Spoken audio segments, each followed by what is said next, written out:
1 Coríntios, querido, abra sua Bíblia, capítulo 1, o texto da mensagem de hoje, ele já foi lido, que é do verso 26 até o verso 31.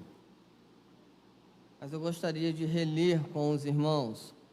Eu coloquei o texto da mensagem na liturgia, foi proposital mesmo, para que possamos assim ler o texto duas vezes. 1 Coríntios, capítulo 1, do verso 26 ao verso 31. Vamos ler todos juntos? Irmãos, reparai, pois, na vossa vocação, visto que não foram chamados muitos sábios segundo a carne, nem muitos poderosos, nem muitos nobres de nascimento. Pelo contrário, Deus escolheu as coisas loucas do mundo para envergonhar os sábios, escolheu as coisas fracas do mundo para envergonhar as fortes. E Deus escolheu as coisas humildes do mundo e as desprezadas, e aquelas que não são, para reduzir a nada as que são, a fim de que ninguém se glorie na presença de Deus. Mas vós sois dele, em Cristo Jesus, o qual se nos tornou da parte de Deus sabedoria e justiça e santificação e redenção, para que, como está escrito, aquele que se gloria, glorie-se no Senhor. Meus irmãos, glórias a Deus, porque o texto diz que a glória é dele, e totalmente dele, e somente para ele. A glória não é nossa. Tivemos momentos aqui hoje onde o coral cantou muito bem, cantou 12 louvores, exaltou o nome do Senhor, vozes bonitas, divididas, o maestro regeu e foi bonito, mas a glória não é deles. Tivemos aqui um momento onde o grupo de louvor cantou, louvou a Deus, adorou o Senhor, conduziu o povo de Deus em adoração ao nosso Deus, tocou bonito, mas a glória não é deles.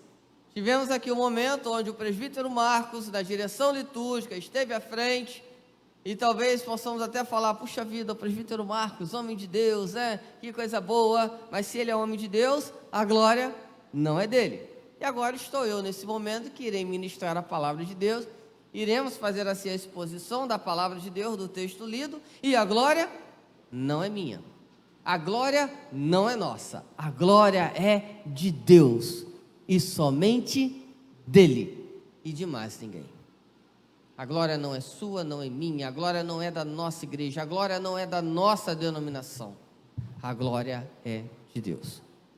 E assim nós iremos encerrar essa dinâmica que estamos falando sobre as 5 solas.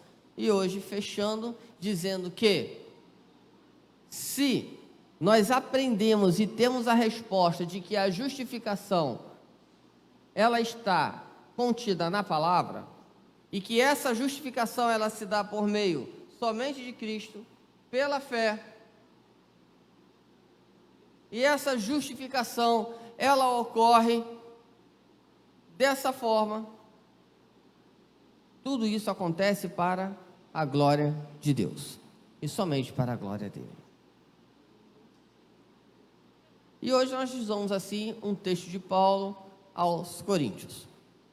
Mas antes de estarmos desenvolvendo o texto que nós acabamos de ler, eu gostaria de colocar os irmãos a par de algumas questões aqui importantes, para podermos assim entrar e adentrar no texto de maneira mais direta, de maneira mais coesa, de maneira a expor o texto, algumas questões importantes que estão citadas e reveladas aqui no texto.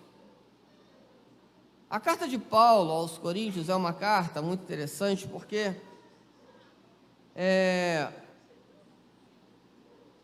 não temos nenhum questionamento que diga que essa epístola não foi Paulo que escreveu. Nós temos evidências externas, pessoas que não estão dentro do contexto religioso, eles estão do lado de fora. E eles vão dizer assim: realmente foi Paulo que escreveu essa epístola. Temos evidência interna, onde o próprio Paulo, ele usa textos e usa citações, dizendo que é ele que está escrevendo. Nós temos aqui citações diretas. O apóstolo Paulo, ele escreve, e ele escreve essa carta por duas razões. Onde provavelmente ele tenha escrito 4 cartas para os coríntios. 4 cartas. Das 4, somente 2 nós temos, que é a 1ª e 2ª Coríntios. As outras 2, elas provavelmente tenham sido perdidas, e Russell Shedd vai falar isso com muita propriedade. E aqui temos uma, ela serve para tratar um problema da igreja de Corinto, para tratar uma questão que tem em Corinto e que precisa ser tratada, e a segunda, ela serve para defender o apostolado do nosso irmão apóstolo Paulo. Pois existia uma corrente que questionava Paulo. Como pode você ser? Paulo não é apóstolo. Paulo, como pode isso? E Paulo vai defender todo o seu apostolado na 2ª epístola. Na 1ª epístola, e eu estou sendo assim bem coeso, né, até passando por cima de algumas informações, mesmo porque nosso tempo é curto. E o apóstolo Paulo, ele, quando visualiza os problemas da igreja de Corinto, ele começa a tratar. E aqui no 1º capítulo, nós vamos ver exatamente o seguinte: que existia um problema de contenda entre os irmãos.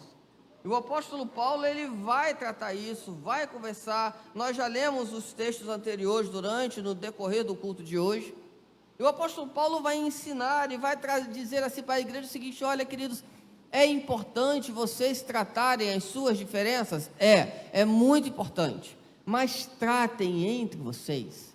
Aprendam a desenvolver os problemas e as diferenças de vocês entre vocês. E o apóstolo Paulo, ele está começando a tratar exatamente o seguinte: é preciso haver paz, é preciso haver a harmonia no meio do povo de Deus, é preciso haver entendimento entre vós. O apóstolo Paulo, ele está tratando aqui, a partir do verso 18, causas sobre divisão na igreja. Falta de compreensão da mensagem divina da cruz, a falta de compreensão do ministério da revelação, a falta de entendimento, de não conseguir conversar, ou melhor, a falta de não ter diálogo, e esse diálogo levar a um entendimento e a uma conclusão entre os irmãos. E a falta de tudo isso leva a algumas consequências, e as consequências de divisões. E lá no capítulo 3, nós vamos ver exatamente que começa a ser desenvolvido o seguinte: o crescimento espiritual da igreja começa a ser prejudicado. E o apóstolo Paulo inicia o capítulo 3 dizendo: porém, irmãos, não vos pude falar como a espirituais, ou seja, eu não pude falar a vocês como homens, como mulheres espirituais, mas sim como carnais. Eu só posso conversar com vocês, eu não consigo conversar com vocês como homens espirituais que vocês são, porque vocês não conseguem viver a intensidade da vida cristã, porque estão vivendo em divisões, estão vivendo em dissensões, estão vivendo fragmentados, e vocês não podem viver assim, vocês têm que viver em unidade, e essa falta de unidade gera uma consequência, e a primeira consequência é que não dá para eu conversar com vocês como espirituais, mas sim como homens carnais, somente. E ele continua. Nós vamos ver lá no desenvolver do capítulo 3, e ele vai falar sobre galardões, ou seja, ele vai trabalhar a ideia de galardões que serão perdidos. Nós defendemos, sabemos, a nossa doutrina, a igreja presbiteriana, nós não temos esse problema, que eu acordei salvo, meio-dia eu estou no inferno, durante a metade do dia para a tarde eu me arrependi, então agora eu voltei para o céu, mas no finalzinho da noite eu pequei, eu fui dormir, e se eu acordar amanhã talvez eu não esteja no céu, estou no inferno. Nós não vivemos nessa dúvida, porque nós entendemos o seguinte, que a graça de Cristo, ela nos alcançou, nos justificou lá na cruz, fomos regenerados, fomos santificados por Cristo Jesus, e uma vez salvos por Cristo Jesus, ninguém pode nos arrebatar da mão dele, porque o próprio Cristo diz, ninguém vos arrebatará da minha mão. Então, salvos, salvos.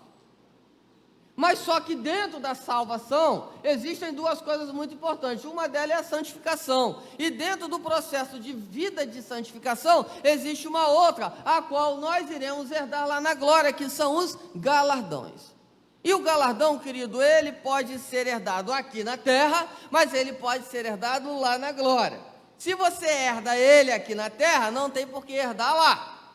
Por isso que a Bíblia nos ensina que a glória toda é para Ele, porque Deus com isso está dizendo o seguinte, a partir do momento que você entrega toda a glória para mim, eu irei te recompensar no grande dia. A glória é dele.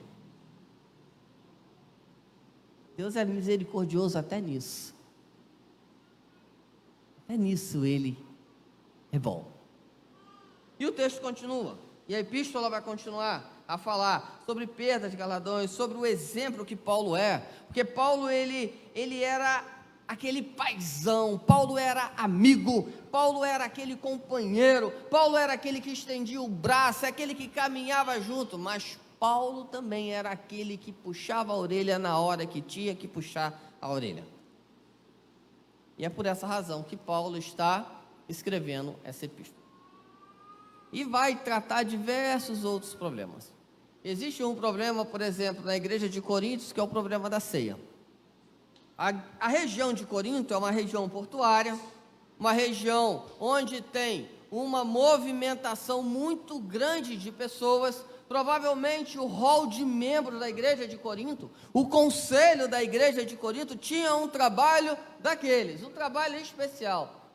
A cada 6 meses tinha a necessidade de atualizar o hall de membros, porque chegavam 300, iam 200, chegavam 500, iam 600, chegavam 1000, iam 800, a todo tempo, a todo instante, a toda hora, era um local de movimentação, tendo em vista que Corinto era uma das principais cidades, em função do porto que existia em Corinto, porque em Corinto existe um canal que é chamado de Istmo, e esse Istmo, ele justamente liga 2 mares principais, e por meio desse Istmo, que por meio desse canal, é onde as embarcações passavam para poder, assim, fazer um atalho.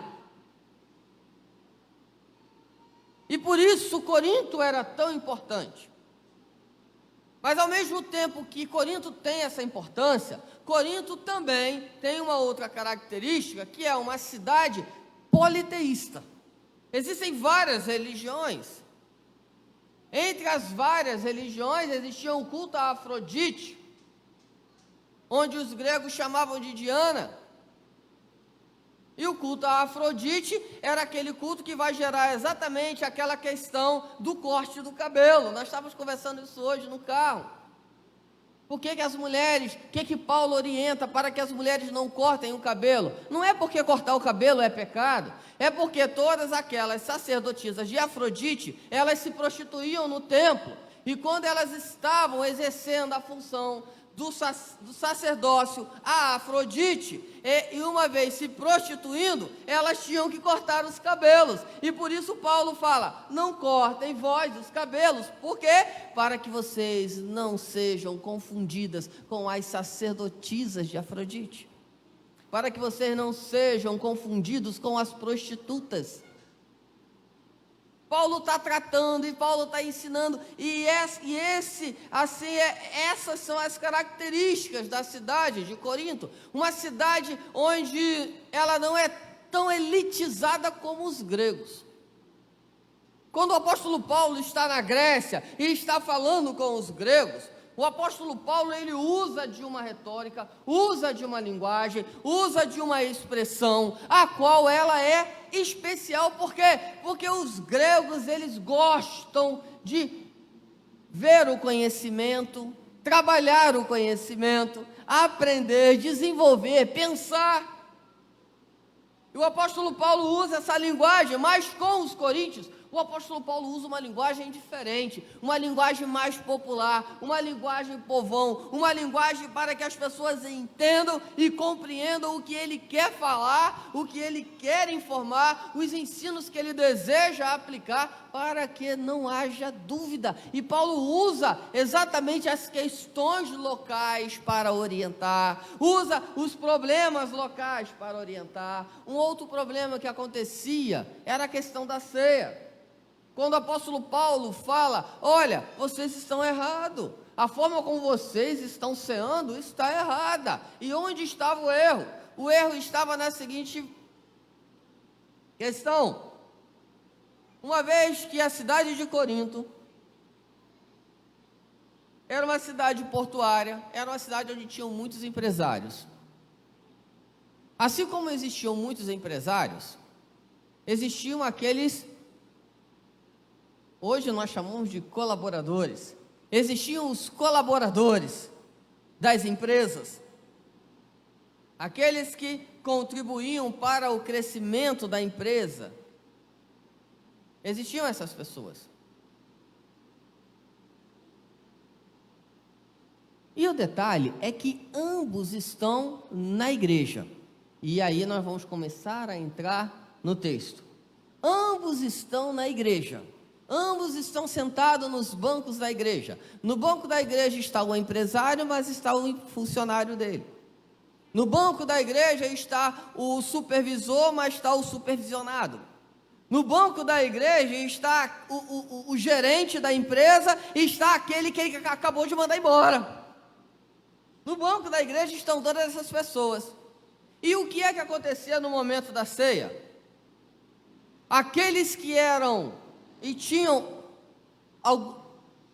cargos privilegiados nas empresas, ou até mesmo eram os donos dessas empresas, esses poderiam chegar mais cedo, sentar-se à mesa, e com isso eles comiam,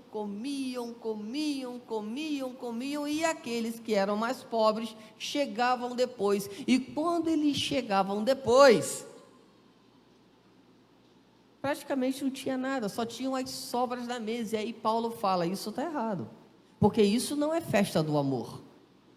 A famosa festa ágape de Coríntios, isso não é festa do amor. Vocês estão se esquecendo deles. Tem alguma coisa errada. Vocês precisam rever todas essas questões. E Paulo está tratando isso.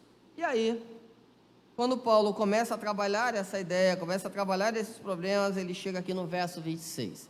E aí Paulo diz assim: irmãos, reparai, pois, na vossa vocação, visto que não foram chamados muitos sábios segundo a carne, nem muitos poderosos, nem muitos nobres de nascimento. Olha que coisa interessante está acontecendo aqui.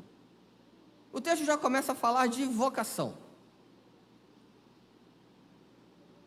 Reparai, pois, na vossa vocação. E o que é vocação? Vocação, queridos, é o chamado. Vocação é o chamado de Deus para a sua vida. Então Paulo está dizendo assim, repare você no chamado que Deus tem para a sua vida, naquilo que Deus está te chamando, naquilo que Deus está te separando. Repare você nisso, mas não repare somente no seu chamado, mas observe quem está te vocacionando.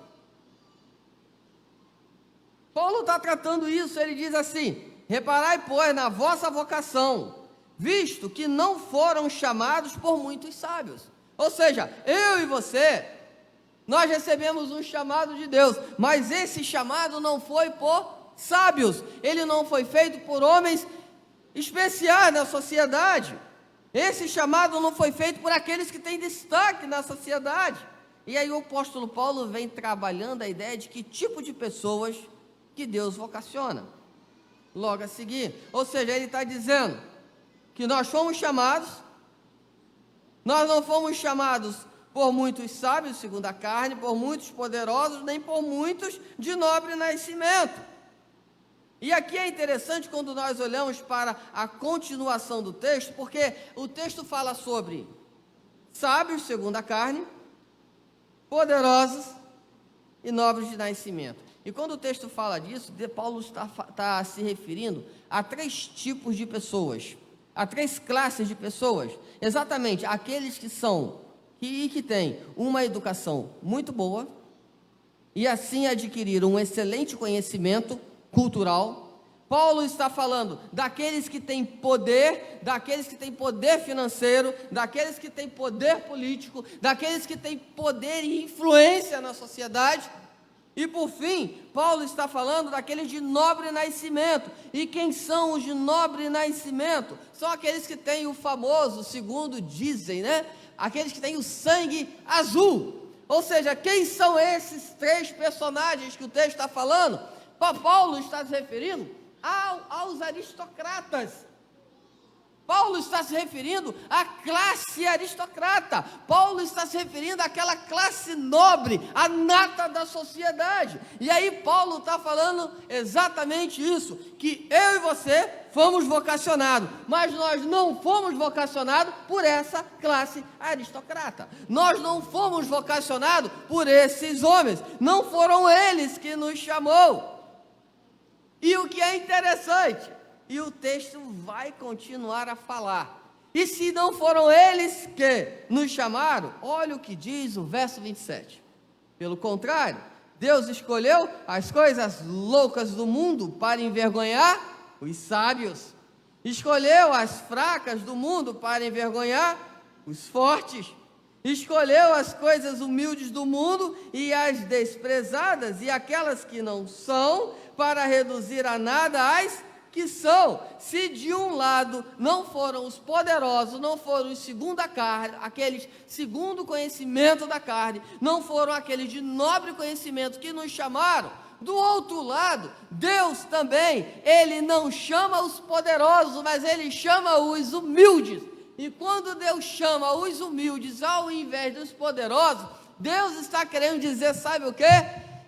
Eu, e somente eu, é que decido, eu é que tenho o chamado, é eu que vocaciono, e eu escolho aqueles a quem eu desejo. Vocês lembram de semana passada, Jeremias 30, 17? Pode colocar para nós, Jeremias 30, 17? Porque nós falamos aqui semana passada exatamente o seguinte, que Deus diz para o povo de Israel, eu te restituirei, eu irei resgatar você. Mas só que o verso 17 diz, vamos ler todos juntos? Pois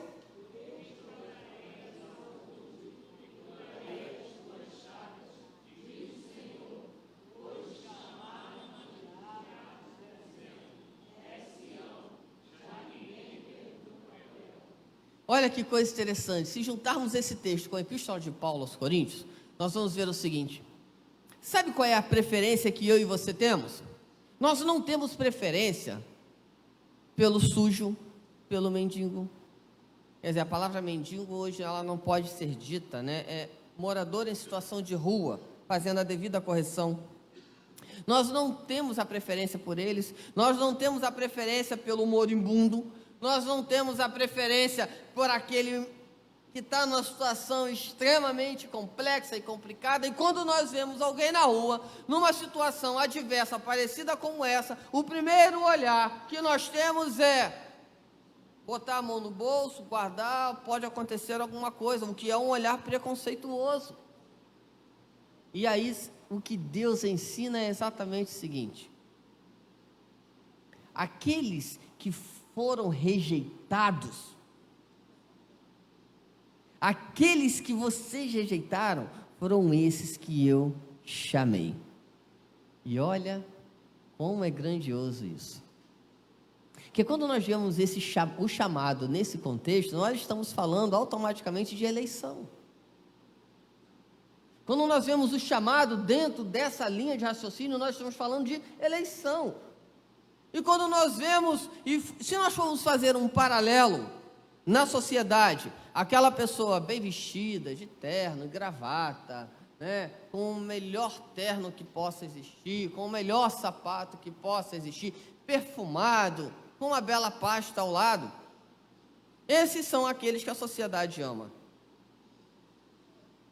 Ao contrário, se nós vemos aquele rejeitado, caído na rua, com feridas na perna, com uma situação de lamento, de morte, esses são o que a sociedade rejeita. Mas tanto um quanto o outro tem uma semelhança que os torna iguais. Tanto aquele numa situação tão boa quanto aquele com a situação, aquele numa situação tão boa quanto aquele com a situação tão difícil. Existe uma coisa que os torna iguais, semelhantes, é que tanto um quanto o outro são seres humanos, e isso os iguala.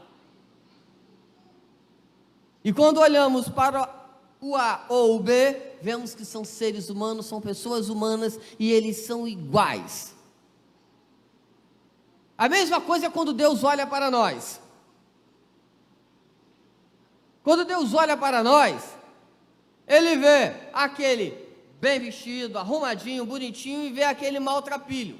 E quando Deus olha, a única coisa que Deus vê é um ser humano. Mas só que Deus vê o ser humano numa maneira diferente a qual nós vemos, olhamos e entendemos. Eu estava no trem hoje, e algumas cadeiras atrás o pessoal estava conversando, e como a conversa era muito espontânea, eu estava ouvindo. E eles falavam, tinha uma menina que falava exatamente assim: puxa vida, construíram o Titanic, e aí falaram, esse nem Deus afunda. E a menina deu uma risada e falou, puxa vida, mas que Deus é esse, né? Só por uma questão de orgulho, de vaidade, afundou o Titanic e aí matou um monte de criancinha inocente. Quando eu ouvi aquilo, né? Aí eu olhei para trás. Eu não sei por que razão, eles deram algum sorriso. Bem, aí veio outra. Mas também falam, né? Não tem aquela história? Mãe, estou indo embora, tchau, né? Aí a mãe fala, vai com Deus. Aí a menina fala, só se for na mala. Aí acontece um acidente, todos padecem dentro do carro. A mala do carro fica intacta e lá tem uma caixinha de ovos e os ovos estão intactos. Aí a menina solta outra piada. Diz, olha, da próxima vez eu vou pedir para ele guardar os ovos.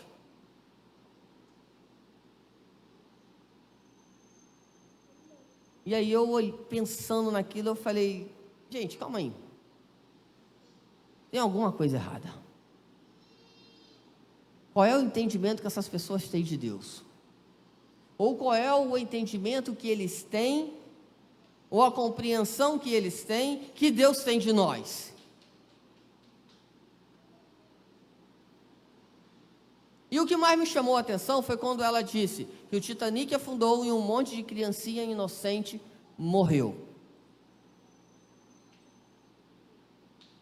E sabe qual é a resposta simples para isso? Segundo o texto bíblico, é que quando Deus ele olha para o homem, ele não olha para o homem segundo a idade, ele olha para o homem na condição de pecador que ele é, na condição do estado em que ele está, na condição de morte em que ele está, porque o texto diz que todos pecaram e destituídos estão da glória de Deus. E se todos pecaram e destituídos estão da glória de Deus, isso significa que são todos, e não há exceção ao todos, todos são todos.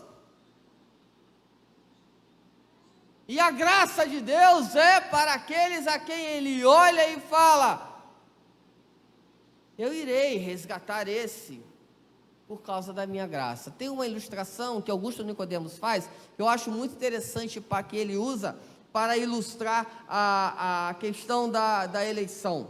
Ele diz o seguinte: para entendermos bem a eleição, ela funciona da seguinte maneira: é como se todos estivessem caminhando para o abismo, um atrás do outro, todos com uma fenda nos olhos, não conseguem ouvir, com tampões no ouvido, fenda nos olhos, não conseguem ouvir, foi ótima, né? Não conseguem enxergar, um tampão nos ouvidos, não conseguem ouvir, e Deus está falando: ei, volta, volta, vocês estão indo para o lugar errado, volta. Mas as pessoas não enxergam, as pessoas não ouvem, porque estão mortas em seus delitos e pecados e estão destituídos da glória de Deus. Deus fala: volta, as pessoas não escutam e não veem. E aí vem a graça de Deus sobre a vida do homem, e Deus tira o tampão dos ouvidos, tira a fenda dos olhos e fala: ei, volta. E aí o homem vê tudo, enxerga e olha à sua frente, e vê que aquilo à sua frente é o abismo, e ele volta, e quando ele volta-se para Deus.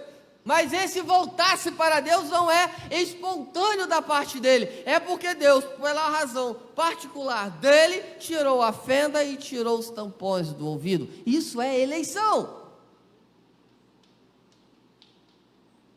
Que alguns vão dizer que Deus elege uns para o inferno e outros para o céu. Deus não elege ninguém para o inferno, porque mortos todos estão. Deus elege aqueles que Ele deseja para a salvação. E aqui no texto, nós vemos exatamente isso, que Deus, Ele chama eu e você, chamou eu e você, nos vocacionou, mas quem nos chamou não foram os sábios, não foram os poderosos, não foram os nobres, quem nos chamou foi Deus, e Ele nos chamou num sentido contrário ao que o mundo chama, num caminho contrário ao que o mundo chama, e para um fim diferente daquele que o mundo chama, porque o mundo nos chama para a morte, o mundo nos chama para o pecado, o mundo nos chama para a desgraça. Deus nos chama para a vida, Deus nos chama para a santidade, Deus nos chama para a sua graça. É o contrário, é o oposto.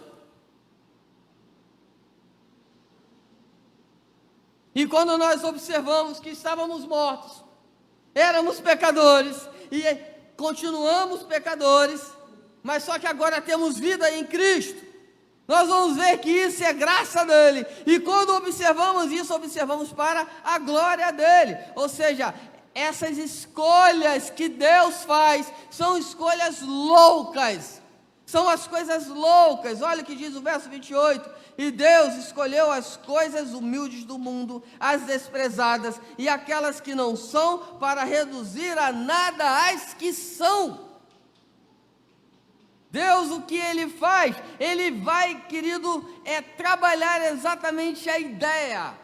Olha, acreditar no carpinteiro que nasceu lá num local onde as pessoas que saem daquela cidade não tem valor nenhum, são pessoas desprezadas. Vem um galileu e diz que é o Salvador do mundo. Dentro do contexto bíblico, como Cristo foi gerado, é loucura para a mente humana. Então Deus escolhe as coisas loucas para confundir os sábios, porque isso significa dizer o seguinte, que a minha sabedoria, a sua sabedoria, ela se torna nada diante de Deus, porque Deus escolheu as coisas loucas para desconstruir aquelas que são. Mas por que que Deus age assim? Por que Deus faz isso? Por que que Deus trabalha dessa forma? Por que que Deus, vamos usar um bom português, por que que Deus complica? Por que que Ele não descomplica? Verso 27. está nos trazendo essa resposta. Para envergonhar o homem, para subtrair a glória do homem, para tirar a vaidade do homem, o senso de acreditar que estamos em algum altar, em algum patamar.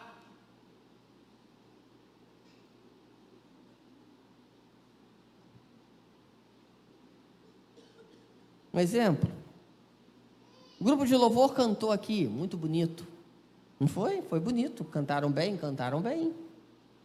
muito bem, estão de parabéns,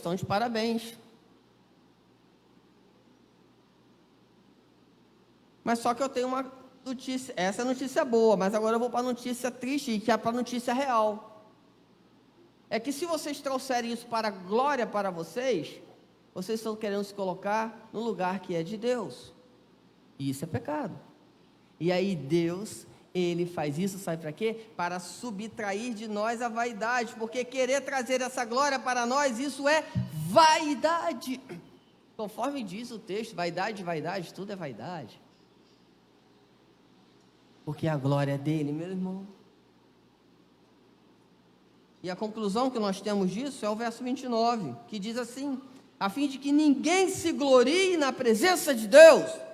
Que ninguém se glorie, por quê? Porque a glória é dele. Por que que ele elege? Ele elege porque a glória é dele. Ele elege os seus para a glória dele, para o louvor dele. Porque tudo é dele e de mais ninguém. Mas se Deus, Ele age assim, e para esse fim, nós temos o verso 30, que diz assim: mas vós sois dele. E olha como é lindo agora, tem uma vírgula que diz assim: nós somos dele em Cristo Jesus. Nós somos de Deus em Cristo Jesus, o qual se tornou parte de Deus. Ou melhor, o qual se tornou da parte de Deus. E olha que coisa interessante, em Cristo Jesus, nós passamos a ter da parte de Deus sabedoria. Passamos a ter a sabedoria de entender quem é Deus, o que Ele é, o que Ele pode fazer em nossas vidas, que é mudar a nossa história de vida. Em Cristo Jesus entendemos isso. Em Cristo Jesus nós nos tornamos justificados. Se nós estávamos mortos, estávamos condenados ao inferno, em Cristo Jesus a ira de Deus, ela foi aplacada sobre nós e nele nos tornamos justos. Em Cristo Jesus também nós somos santificados, ou seja, fomos separados em Cristo, fomos separados por Deus para o louvor da glória dele, para exaltar o nome dele, para glorificá-lo para sempre, em Cristo Jesus. E isso foi feito em Cristo Jesus por meio da redenção. Nós fomos redimidos. E a redenção, queridos, ela nada mais é do que a imputação, ou seja, em Cristo os nossos pecados foram imputados, os nossos pecados foram postos sobre Ele, Ele levou sobre si, e quando Deus, Ele olha para nós, Ele nos redime, Ele nos regenera por meio do sacrifício de Cristo. E quando nós somos regenerados, redimidos, santificados, justificados, vocacionados e chamados e eleitos por Deus em Cristo Jesus, isso é feito para a glória dele.